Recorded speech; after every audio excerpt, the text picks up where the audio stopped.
Well, here we are again, FA County Youth Cup action for Cornwall. This time we're in Gloucestershire for their third round tie against the home side. We were up here last year in this same competition. That was a 7-0 victory in favour of the Duchy. Today we meet an unbeaten Gloucestershire. They've played 3 matches. In this competition they also had a bye in the first round, and they were then able to beat the Amateur Football Alliance, side made up from London and Greater London area. It's FA County Youth Cup, third round match, Gloucestershire versus Cornwall.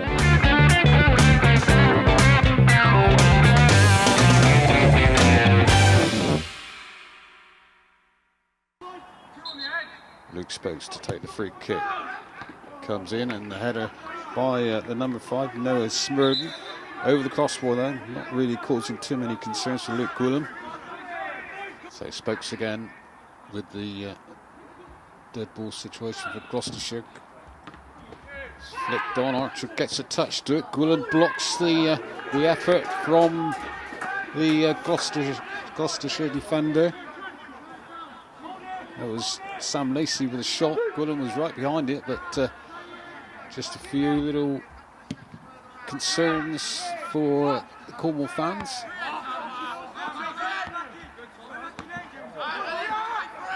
Now Cornwall, can they attack with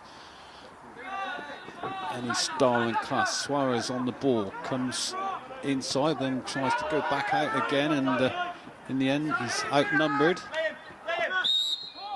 Gilbert, just a little push in the back by Gardner. So first free kick of any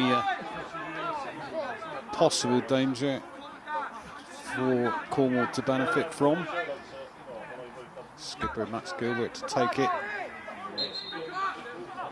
Players in the box, but towards the keeper. True gets a touch, then a little, well, tried to lob the keeper. Unlucky there from Will True.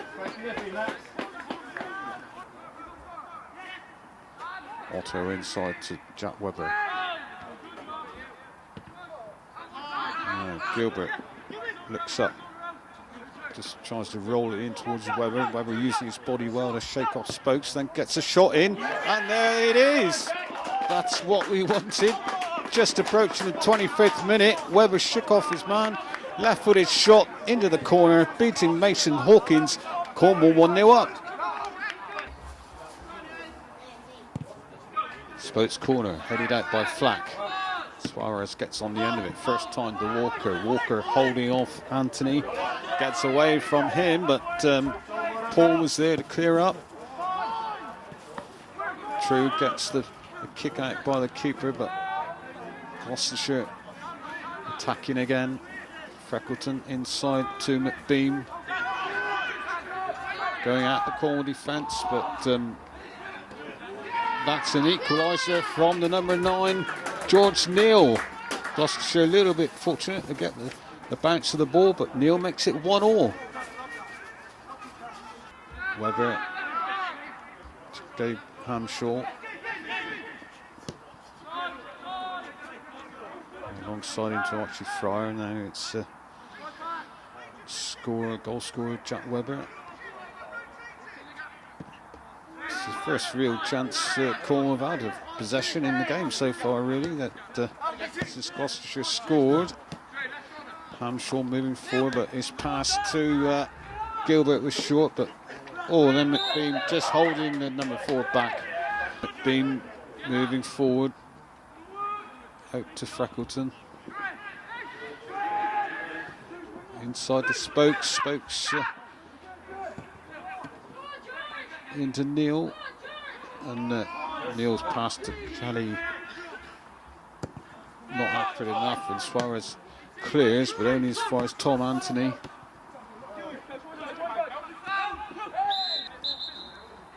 Spokes with a free kick, and it was another free header, and it was put away by the number 11, Andre Freckleton, and Gloucestershire go in front. 36 minutes on the clock, 2-1, coming from a free kick, which perhaps was a little bit harsh given against Cornwall, but nevertheless, Gloucestershire made the most of it.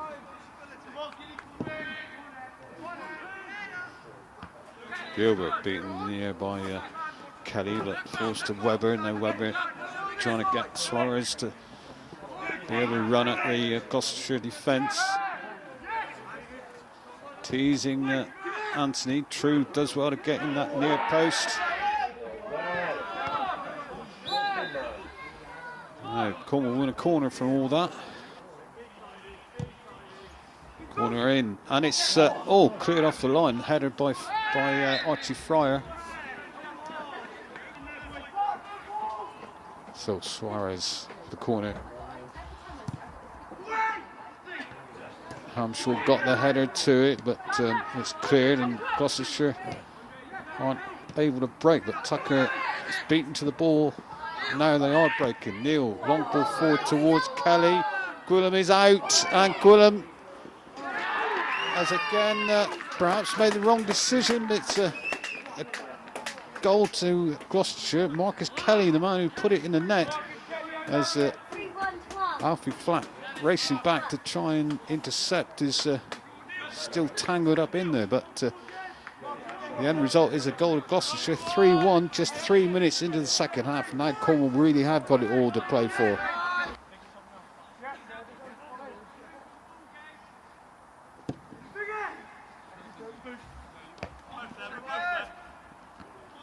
Webber's in there. Walker gets there before Lacey. Webber picks up the loose ball out to Suarez. Cornwall running at the Gloucestershire defence with pace. Walker, and that's the sort of effort that we need to see more of. Walker volleying that ball into the back of the net after a cross by Suarez on the left. Cornwall back in it again, 3-2 down, but they're certainly back in it.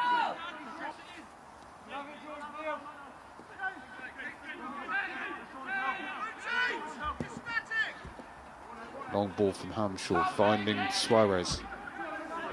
Can he get hold of it? Yes, he does. He's got Tom Anthony right on the back of him, but gets away from him.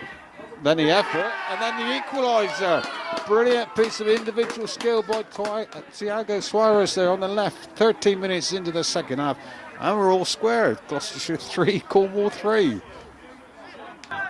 Gloucestershire, though, still dangerous on the break. Neil. Frickleton gets on the end of that ball. Cross comes in. It's back, but Flack did enough there on the Gloucestershire player, but that was a great shot by Spokes there, which came off the post. Gwilym not knowing too much about that one.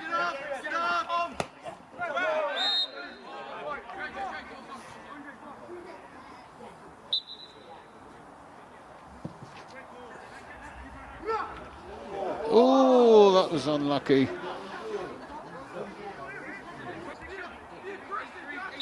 So Elliot Gardner to take this free kick over the wall. Great save by Gwilym.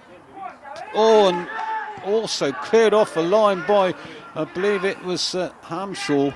Smurden was the man who headed it towards goal after Gwilym had made that great save. And now Cornwall break. Webber can get the shot in. It comes off a Gloucestershire defender, and from one end right up to the other end, both sides having their opportunities.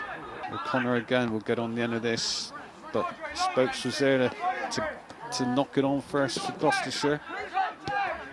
Frickleton to McBeam. Oh, his effort hits the bar with Gwilym beaten. Luke Gwilym, goal kick, met by Gloucestershire. In fact, it could have been a choice of about 3 Gloucestershire players to win that ball before Cornwall won. It's Kelly running out the Cornwall defence. Shot comes in. Gwilym dives to his left and palms it away, but Gloucestershire starting the brighter of the two in this extra time. Long ball forward towards Neil, but it goes over him and eventually to Frickleton.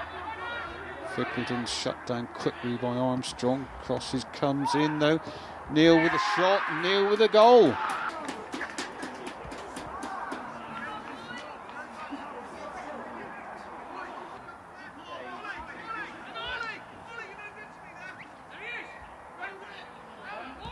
Gloucestershire one last attack, and that's put an end to this contest. It's put away by Spokes in the dying minutes of extra time. Spokes makes it Gloucestershire 5, Cornwall 3. I played to Gloucestershire today. You can see that they were well drilled, so credit to their coaching staff.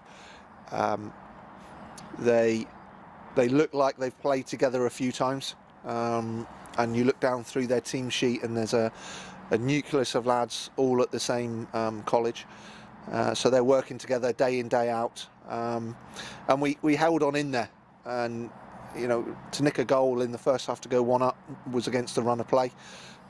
Deservedly, Gloucester got back into it and went 2-1 up, and we thought we might be able to put things right at half time, which we tried, but they also outthought us today. I thought they were much quicker in the mind.